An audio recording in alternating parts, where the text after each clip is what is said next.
fardeau jusqu'à la fin de notre vie pour pas blesser les gens qui nous entourent ou pour pas nous-mêmes être blessés. Voilà.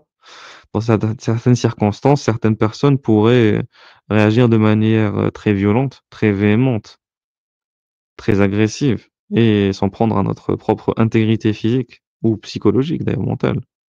OK. Donc voilà toutes les questions qu'on a le droit et qu'on devrait se poser. Est-ce qu'on a toujours comment dire? Est-ce qu'on est condamné à être ce qu'on a toujours été? Est-ce qu'on a le pouvoir de devenir ce qu'on choisit d'être? C'est là la véritable question que je vous invite à vous poser, apostat. Parce que là, mon but, c'est vraiment de m'adresser aux apostats, mais après, toute personne qui se sent concernée par ce sujet peut y répondre.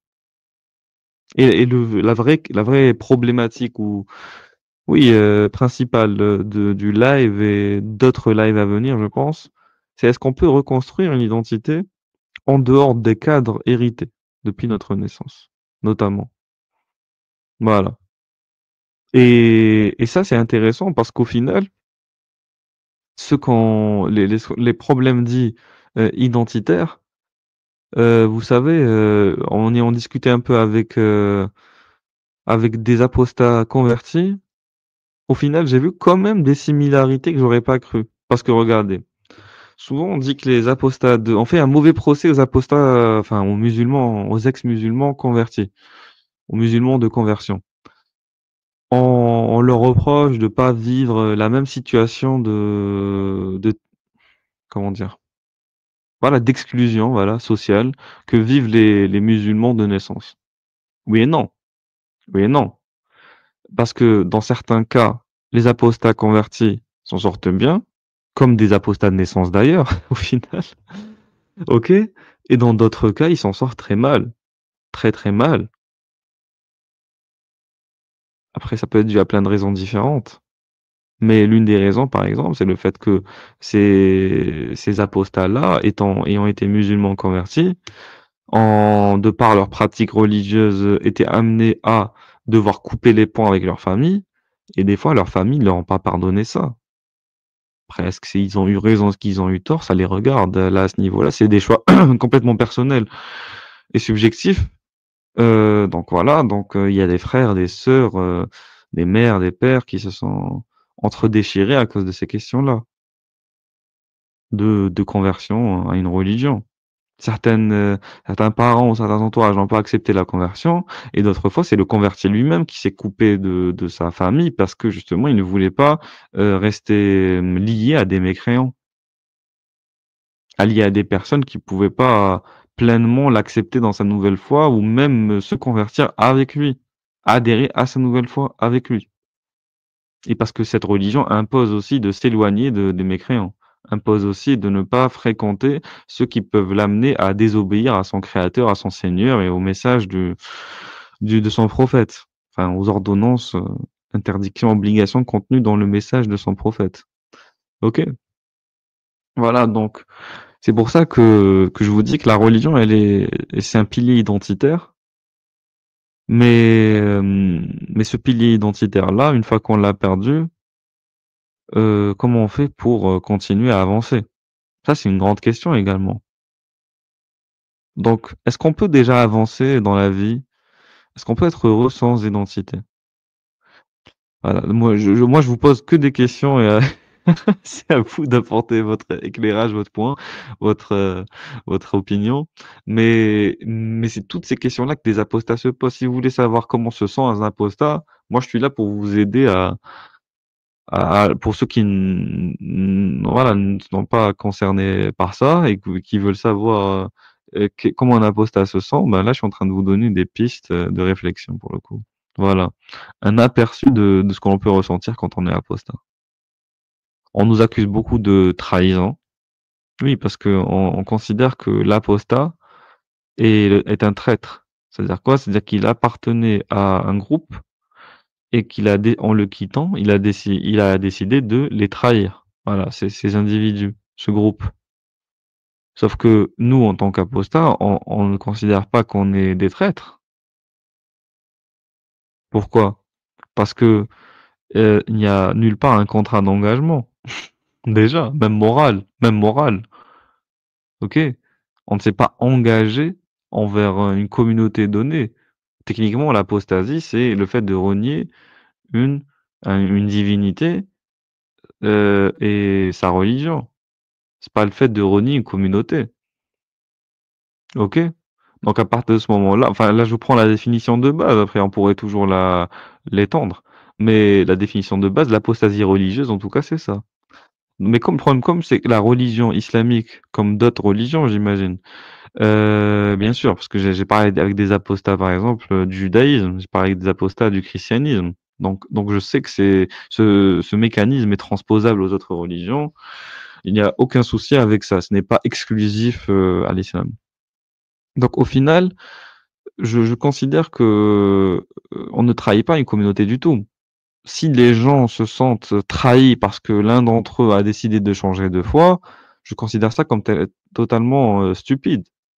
Parce que la foi étant un rapport entre soi-même et l'entité transcendante, quel que soit son nom, quelle que soit sa nature et cetera. Donc la trahison ne se fait pas de manière horizontale, c'est de manière verticale. Si vraiment on parle de trahison, vraiment, parce que pour moi, la trahison, c'est un concept qui est aussi lié à, un engagement. Et encore une fois, parler d'engagement comme on le ferait, pour, un engagement envers une armée, un engagement envers, un individu, donné vis-à-vis d'une promesse, te voilà, donnée, n'a rien à voir avec, le divin.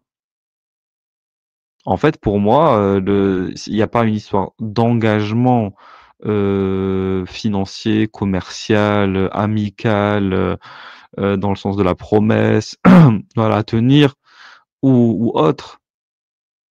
Ici, c'est juste une relation. En fait, c'est comme si vous me disiez, en quittant un individu, je sais pas moi, pour ceux qui ont déjà été en relation romantique avec quelqu'un, si on veut, une fois que tu es amené à devoir te séparer d'une personne, est-ce que le fait de te séparer d'une personne est une trahison? Bon, ne me parlez pas des cas de tromperie. OK?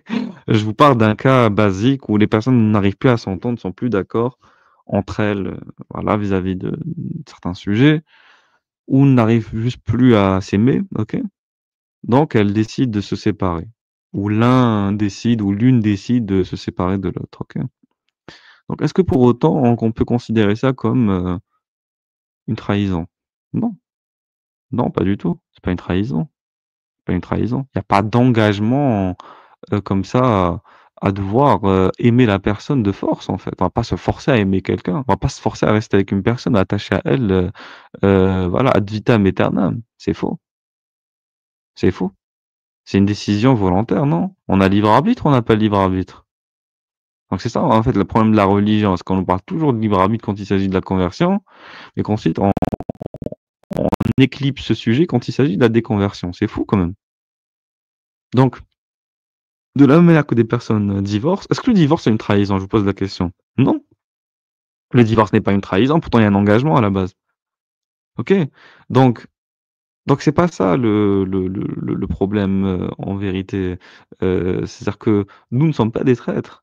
Vous nous percevez comme des traîtres, ceux qui le disent, parce que tous les musulmans ne considèrent pas les apostats comme des traîtres et j'en suis bien content de ça d'ailleurs.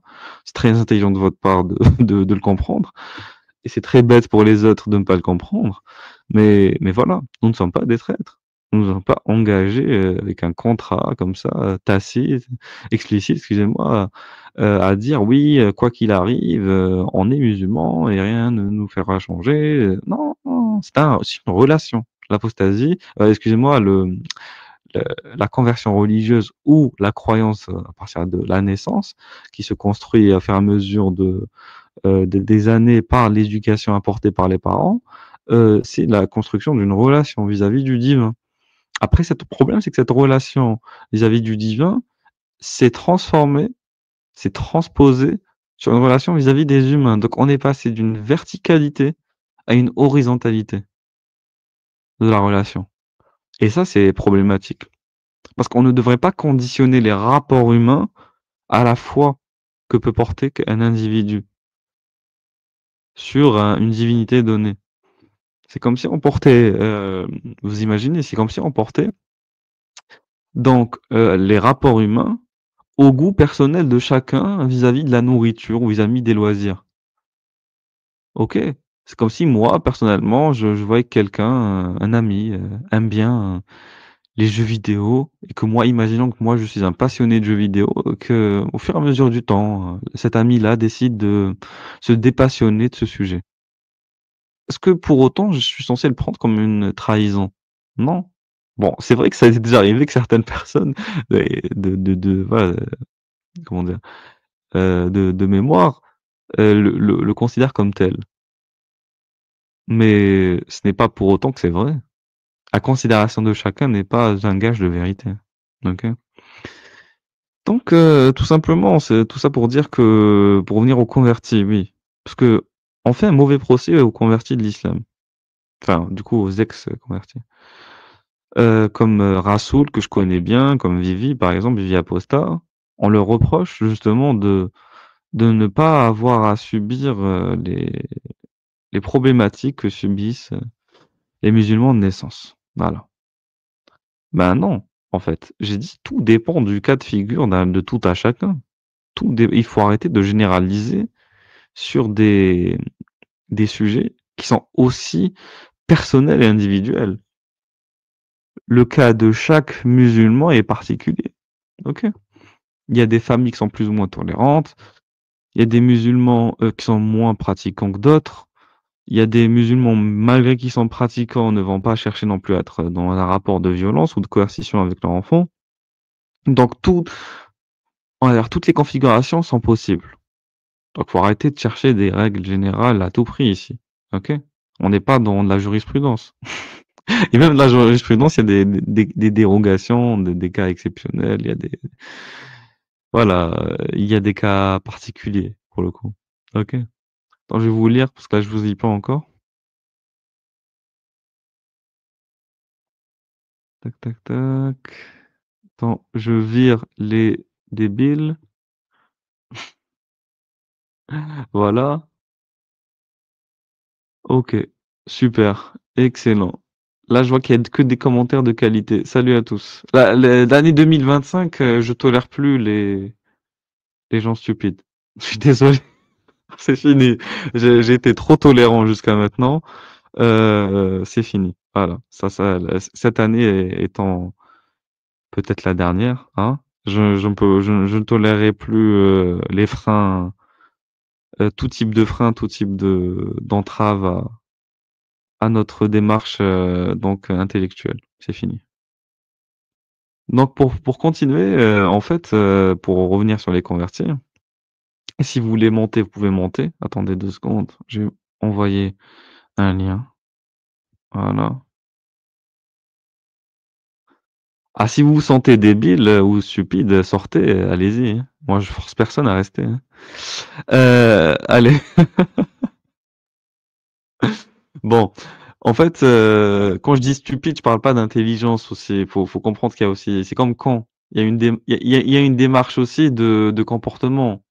Moi, je parle de ceux qui ont un comportement, imbécile, enfantin et aussi, de violent et violent et véhément, qui n'est pas dans un rapport, bienveillant, humoristique, mais dans un rapport uniquement de vouloir blesser l'autre, moi, je supporte pas ça, c'est bon. On n'a pas que ça à faire, à supporter les trolls. Voilà, si, désolé, j'aurais dû dire le mot troll, voilà, le mot troll.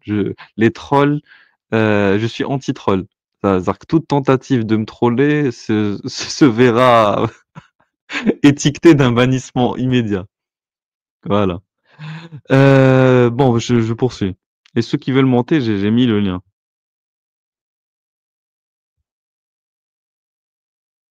En fait, pour revenir sur les convertis, excusez-moi, je fais beaucoup d'interruptions. Le le converti va avoir des fois, à cause de certaines personnes, merci beaucoup pour les messages d'amour, les messages de bienveillance, les messages de gentillesse, je le prends vraiment, droit au cœur. Merci énormément et oui, bonne année à tous et à toutes et meilleurs vœux de réussite, de succès, de bonne santé, bien évidemment. Voilà, faut toujours le rappeler, vous avez raison. Oui, donc du coup, là, je fais que des digressions, excusez-moi. Donc du coup, oui, par rapport aux convertis, effectivement, on peut leur reprocher, enfin pas moi, mais certains leur reprochent effectivement que ils sont, déconnectés de la réalité des musulmans de naissance. Après, il y a une part voilà, de racialité ou d'ethnicité que certains mettent en avant. Par exemple, les convertis, européens ne comprennent pas ce que les Maghrébins ressentent ou ce que les Subsahariens ressentent, les Comoriens ressentent, et cetera, les Turcs peuvent ressentir, et cetera. Bon, ça encore, c'est une autre critique, qui est faite à leur égard. Mais de manière générale et globale, cette critique pour moi n'est pas pertinente. Parce que si on prend un cas précis, le cas de Vivi, Vivi Apostat que vous connaissez tous. Vivi Apostat, attends 2 secondes. D'ailleurs, je vais lui envoyer un message et je vais lui demander de monter peut-être.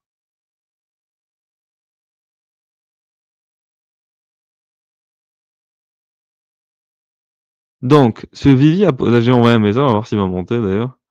Donc, ce Vivi Apostat a subi souvent comme critique de ne pas connaître la réalité des musulmans de naissance. On lui dit, voilà, toi, t'as pas les mêmes problèmes que les musulmans de naissance, tu ne comprends pas ce qu'ils peuvent ressentir, ce qu'ils peuvent vivre au quotidien, le déchirement familial, l'isolement social et tout ce que nous on peut être amené à vivre en tant que musulman, en tant qu'ex-musulman, voilà, en tant que musulman qui avait quitté la foi musulmane et qui pour certains est considéré comme aussi ayant quitté la communauté musulmane. Parce que je vous le dis, et je pense que la majorité des apostats vous le diront, et vous le disent déjà. Quitter Allah n'est pas quitter ma famille. C'est pas parce que ma famille est musulmane que je quitte ma famille. Je resterai toujours attaché, que je le veuille ou non, à ma famille, de par déjà ne serait-ce que la filiation. OK? Donc à partir de ce moment-là, quand on dit quitter la communauté islamique ou musulmane, ça ne se fait que dans un rapport spirituel. On parle pas d'un dé voilà, d'un arrachement ou d'une séparation qui est de l'ordre, de l'humain, purement humain. OK? Donc on abandonne la religion, mais on n'abandonne pas des personnes forcément. Et des fois, on peut être amené à abandonner des personnes dans ce cadre-là, évidemment, mais d'autres fois non. Donc l'apostasie, c'est pas, rejeter, renier ses origines ou rejeter une famille ou que sais-je. Non, ce n'est pas forcément ça et tout dépend des cas de figure. Tout dépend des situations personnelles, individuelles d'un chacun. Voilà. Donc à partir de ce moment-là, je veux rétablir la vérité sur certaines choses. Des convertis de l'islam peuvent très bien s'en sortir, en apostasie, voilà, puisque leur famille n'étant pas musulman ou leur entourage, on va dire d'origine avant la conversion, je veux dire, n'est pas forcément musulman. Donc, il y a un retour à une situation de base. Alors que l'apostat de naissance, lui, sa situation de base, c'était déjà d'être musulman. Quelque part, c'est beaucoup plus difficile pour lui, de revenir à une situation de base sans l'islam. C'est vrai. Mais ce n'est pas pour autant. Ah, il y a Vivi qui est avec nous. Salut Vivi. Salut, salut, salut, ça va? Ça va. J'étais en train de parler de ce qu'on te reproche. À toi, on te dit que comme tu es converti, tu peux pas comprendre ce que les apostats maghrébins vivent. J'aimerais bien que tu nous en parles, Vivi. Après là, je te prends par surprise, donc. Oui, franchement, j'écoutais pas ton live, c'est toi qui m'as dit En, en, que en, en gros, regarde. Il y a un apostat qui t'a dit. Vivi Aposta est blanc. Et puisqu'il est blanc, il n'a aucune conscience. Je vais pas le citer, frère, si toi tu veux le citer, tu te débrouilles. Puisqu'il est blanc, il n'a aucune conscience des dynamiques racistes qu'on vit en tant que maghrébin. Ce sont 99% d'apostats de l'islam français. Et donc, il peut se permettre de minimiser la dangerosité de certains partis. Ça ne se touchera jamais directement. Voilà. Donc, on te reproche de pas comprendre l'apostasie parce que pour toi, la vie est facile puisque tu es blanc. Qu'est-ce que tu réponds à ça? qu'est-ce que je réponds? Ben déjà, on n'a pas besoin, franchement, on n'a pas besoin d'être apostat, d'être ex-musulman déjà pour subir du racisme, parce que là, il parle visiblement des gens d'extrême droite, etc. Donc, le racisme on va dire anti-maghrébin, tu vois, pour être plus précis, parce que moi, je n'essentialise pas les voilà, je ne placarde pas les Maghrébins à leur arabité, sachant que, tu vois, la grande majorité, ils sont berbères, amazirs. Donc déjà, voilà, je ne veux pas les essentialiser. Après, oui, le racisme anti-maghrébin, etc., il existe. Tu vois, ça, je ne le nie pas. Et tu n'as pas besoin d'être apostat, tu n'as pas besoin d'être ex-musulman pour subir ce racisme. En revanche, quand tu quittes quand tu quittes l'islam, etc., que tu sois, je sais pas, que tu sois maghrébin, français d'origine ou peu importe, à partir du moment, si tu veux, où tu exprimes voilà, le fait que tu as quitté l'islam et que tu donnes les raisons, il y a une haine par rapport à ça. Et même moi, tu sais, je t'avais déjà montré les messages que j'avais reçus, des messages de mort des islamistes par rapport au fait que j'ai quitté l'islam et qui touchent tous les ex-musulmans, tu vois, que n'importe quelle origine on est, etc., ces menaces nous touchent à partir du moment où on exprime, où on explique pourquoi on a quitté l'islam. Et souvent, ces menaces de mort sont accompagnées par des messages racistes, sale gouer, sale blanc, petit blanc, sale gouer, je sais, plein d'expressions comme ça. Donc moi aussi, j'en subis du racisme anti-blanc. Et je ne vais pas dire aux Maghrébins, mais regardez, vous ne subissez pas ce racisme que moi je subis. Tu vois, donc il faut arrêter à un moment donné de dire, écoute, nous on subit, voilà, on subit un racisme que vous ne subissez pas. Ben moi aussi, je peux dire ça. Est-ce que voilà, est-ce que vous, dans votre quotidien, on vous dit, ben voilà, on vous jette à la gueule constamment que vous êtes des gouers, que vous êtes des babtous, que vous...